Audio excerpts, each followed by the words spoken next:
एक बार फिर से स्वागत है रूल्स की पाठशाला यूट्यूब चैनल पर।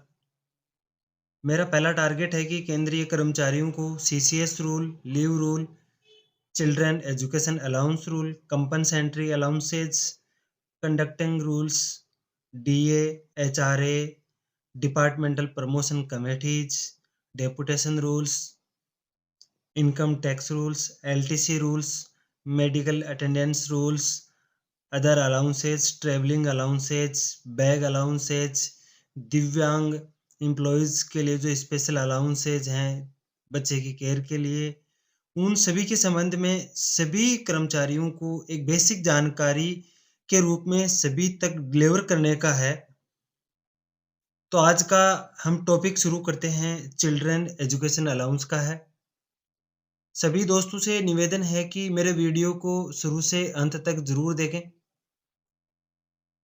आज अपन चर्चा कर रहे हैं चिल्ड्रन एजुकेशन अलाउंस की, जो कि डीओपीटी ओएम 17/7/2018 को आया था, उसके संबंध में है, जिसके अंदर अपन सबसे पहले बात करते हैं डेट ऑफ इफेक्ट, सेकंड है एलिजिबिलिटी ऑफ चिल्ड्रंस, तीसरा है कितना अमाउंट रिम्बर्समेंट होगा, एंड चौथा है कौन सी क्लास के बच्चे अलाउ हैं, कौन सी स्कूल होनी चाहिए, कितनी बच्चे की एज होनी चाहिए, बच्चों के चिल्ड्रन एजुकेशन अलाउंस के रिम्बर्समेंट के लिए क्या-क्या सपोर्टिव डॉक्यूमेंट्स देने रहते हैं,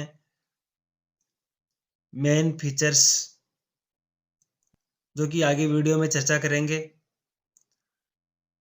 गवर्नमेंट सर्वेंट की सर्विस के दौरान अगर किसी प्रकार की अनहोनी घटना हो जाती है, उसके दौरान उनके जो बच्चे हैं उनको चिल्ड्रन एजुकेशन अलाउंसेस के संबंध में क्या रूल्स हैं, इन सभी टॉपिक्स के ऊपर अपन आगे वीडियो के अंदर चर्चा करेंगे। सबसे पहले बात करें तो डेट ऑफ इफेक्टिव क्या रहेगी, वो है 1 जुलाई 2017। दूसरा है कितने बच्चे के लिए एक केंद्रीय कर्मचारी एलिजिबल है, जो कि 2 सबसे बड़े बच्चों के लिए एलिजिबल है। संतान शिक्षा भत्ता योजना के अंतर्गत सरकारी कर्मचारी द्वारा केवल 2 सबसे बड़े जीवित बच्चों हेतु प्रतिपूर्ति का लाभ उठाया जा सकता है, सिवाय उसके जब दूसरे बच्चे के जन्म के कारण एक से अधिक बच्चों का जन्म होने के परिणामतः बच्चों की संख्या 2 से अधिक हो गई हो। संतान शिक्षा भत्ता की प्रतिपूर्ति 2 बच्चों के अतिरिक्त शल्य क्रिया की नाकामयाबी के पश्चात जन्मे पहले बच्चे हेतु स्वीकार्य है। उपरोक्त प्रतिपूर्ति केवल स्कूल जाने वाले बच्चों के व्यय के संबंध में लागू होगा, अर्थात नर्सरी से कक्षा 12वीं तक के बच्चों के संबंध में लागू होगा, जिसमें विश्वविद्यालय या शिक्षा बोर्डों से संबंधित जूनियर कॉलेजों या स्कूलों की 11वीं और 12वीं कक्षा तथा पॉलिटेक्निक के 2 वर्षीय डिप्लोमा पाठ्यक्रम भी शामिल हैं। प्रतिपूर्ति का दावा करने के लिए विकलांग बच्चों सहित किसी भी बच्चे के लिए न्यूनतम आयु सीमा नहीं है, किसी प्रकार की आयु सीमा नहीं है। फिर बात करते हैं अमाउंट ऑफ रिम्बर्समेंट, जो कि केंद्र सरकार के द्वारा फिक्स किया गया है 2250 रुपये पर मंथ। 2250 रुपये पर मंथ है एजुकेशन अलाउंस के, और दिव्यांग बच्चों के लिए वह अमाउंट नॉर्मल से डबल हो जाता है, वो भी फिक्स है 4500 रुपये पर मंथ है। वहीं अगर बात करें हॉस्टल सब्सिडी की, हॉस्टल सब्सिडी के लिए सरकार की तरफ से पर मंथ 6750 रुपये निर्धारित किए गए हैं। यह जो ऊपर दर्शाई गई राशि है, यह जब डीए अपना 50% होगा उस समय यह राशि 25% बढ़ जाएगी। जैसा कि अभी जनवरी 2024 के अंदर अपना डीए अमूमन 50% होने की कगार पर है या 50 से अबव जाएगा। इस कंडीशन के अंदर children education allowance and children hostel subsidy, ये दोनों अमाउंट के अंदर 25% की वृद्धि होगी। Classes allow and type of schools. Reimbursement of CE and hostel subsidy shall be applicable for children for class nursery to 12th. Day boarding में रहने वाले बच्चे छात्रावास सब्सिडी लेने के पात्र नहीं है। जो बच्चे डे केयर स्कूल के अंदर जाते हैं वह पात्र नहीं है। वही बच्चे पात्र हैं जिनकी स्कूल बोर्डिंग स्कूल के लिए मान्यता प्राप्त है। आगे बात करते हैं बच्चों की एज क्या होनी चाहिए। अगर दिव्यांग बच्चे हैं तो 22 साल तक की उम्र तक के लिए एलिजिबल हैं। नॉर्मली 12वीं क्लास तक या फिर 20 साल का बच्चा होने तक एलिजिबल है। मिनिमम एज का कोई क्राइटेरिया नहीं है। Supportive documents for child education allowance reimbursement के लिए, इसके लिए भारत सरकार ने एक सर्टिफिकेट फॉर्म जारी किया जो कि प्रत्येक इंस्टीट्यूट के वेबसाइट के ऊपर उपलब्ध हो जाएगी। मैं भी इस वीडियो के डिस्क्रिप्शन के अंदर उपलब्ध करा दूंगा। जो सर्टिफिकेट है उसमें जो इंस्टीट्यूट का हेड है उससे वेरीफाई करवाना है कि इस बच्चे ने प्रीवियस एकेडमिक ईयर के अंदर इस स्कूल के अंदर क्लास दिस स्टडी किया है। फिर सेल्फ अटेस्टेड बच्चे का रिपोर्ट कार्ड लगाना है। सेल्फ अटेस्टेड जो रिसिप्ट्स हैं, ई रिसिप्ट्स हैं, वो लगानी है इंटायर एकेडमिक ईयर का। फिर बात करते हैं हॉस्टल सब्सिडी के लिए सपोर्टिव डॉक्यूमेंट्स की। छात्रावास सब्सिडी के लिए अधिकतम सीमा, जैसा कि मैंने वीडियो में पहले बताया, 6,750 रुपये प्रति माह है।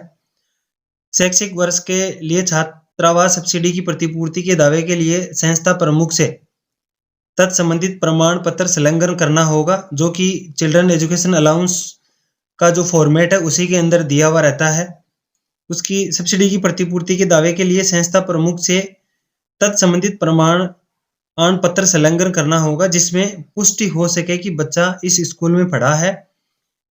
इसके अतिरिक्त सरकारी कर्मचारी द्वारा आवासीय परिसर में भोजन और आवास आदि की व्यवस्था पर हुए व्यय की राशि का प्रमाण पत्र में उल्लेख होना अपेक्षित है।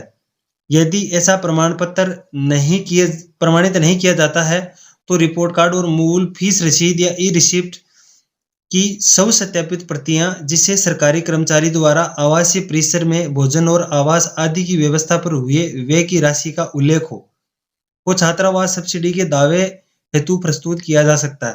अगर 6,750 रुपए से कम राशि खर्च हो रही है उस कंडीशन के अंदर अपने को कम ही राशि मिलेगी। जैसा कि 6,750 रुपए एलिजिबल है, लेकिन अगर अपना खर्चा 6,000 रुपये ही हो रहा है तो अपने को सरकार 6,000 रुपये ही प्रतिपूर्ति के रूप में प्रदान करेगी। जैसा कि 6,750 रुपये प्रतिपूर्ति के लिए एलिजिबल है, लेकिन जैसा कि अपना खर्चा 8,000 रुपये हो रहा है, तब उस श्रेणी के अंदर भी सरकार हमें 6,750 रुपये ही प्रतिपूर्ति करेगी और अपन 6,750 रुपये के लिए ही की प्रतिपूर्ति के लिए ही एलिजिबल है। सब्सिडी 10+2 कक्षा तक देय होता है, जहां 10+2+3 पैटर्न मौजूद हैं और अन्य जगहों पर उच्च माध्यमिक, उच्चतर माध्यमिक कक्षा तक भले ही बच्चे केंद्रीय विद्यालय में हो या किसी अन्य मान्यता प्राप्त स्कूल में पढ़ रहे हो। छात्रावास सब्सिडी से तात्पर्य है किसी सरकारी कर्मचारी, महिला हो या पुरुष, के द्वारा किए गए खर्च से है, बेशर्त कि वह अपने बच्चों को अपने आवास से, अपना ड्यूटी एरिया है उससे 50 किलोमीटर से अधिक दूरी पर किसी भी आवासीय स्कूल संस्था के छात्रावास में रखता है, उस कंडीशन के अंदर अपन एलिजिबल है। अगर अपने ड्यूटी एरिया आवासीय क्षेत्र से संस्था की दूरी 50 किलोमीटर से कम है, उस कंडीशन के अंदर सरकारी कर्मचारी छात्रावास सब्सिडी, हॉस्टल सब्सिडी के लिए एलिजिबल नहीं होगा। चिल्ड्रन एजुकेशन अलाउंस एवं चिल्ड्रन हॉस्टल सब्सिडी के लिए सभी केंद्रीय कर्मचारी इसके लिए एलिजिबल हैं, चाहे रेलवे मंत्रालय में काम करता हो, सशस्त्र सीमा बल के अंदर काम करता हो, किसी भी प्रकार का कर्मचारी होगा वो सभी इसके लिए एलिजिबल हैं। यह सुविधा वैध बच्चों या सौतेले बच्चे या गोद लिए गए बच्चों को, जो कि भारत में किसी स्थान पर सरकारी कर्मचारी या उसके परिवार के निवास स्थान से दूर मान्यता प्राप्त शिक्षा संस्थान में शिक्षा प्राप्त कर रहे हों, इसके लिए स्वीकार्य है। यदि बच्चे उसी स्थान पर रह रहे हैं जहां परिवार वाले रहते हैं, तो वह स्वीकार्य नहीं होगा, जैसा कि मैंने पहले बताया है। यदि पति और पत्नी दोनों केंद्र सरकार के कर्मचारी हो, उस कंडीशन के अंदर दोनों में से कोई एक ही इस रियायत का पात्र होगा।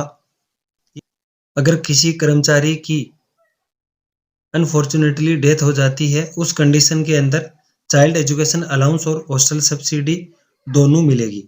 इन केस ऑफ रिटायरमेंट और removal from the service, academic year का child education allowance and hostel subsidy की प्रतिपूर्ति के लिए एलिजिबल होगा। तो मैं आशा करता हूं कि आज का मेरा टॉपिक आपको समझ आया होगा। सभी दोस्तों से अनुरोध है कि अगर मेरा टॉपिक अच्छा लगा तो कमेंट्स में ज़रूर बताएं और हमारे चैनल रूल्स की पाठशाला को लाइक, शेयर, सब्सक्राइब ज़रूर करें और हमारे चैनल के बायो में जाकर रूल्स की पाठशाला व्हाट्सएप चैनल को भी फॉलो कर लें, ताकि हमारे आने वाले वीडियो की जानकारी आप तक जल्द से जल्द पहुंच जाए। अगर मेरे टॉपिक में किसी भी प्रकार की कमी रही हो तो सजेस्ट ज़रूर करें।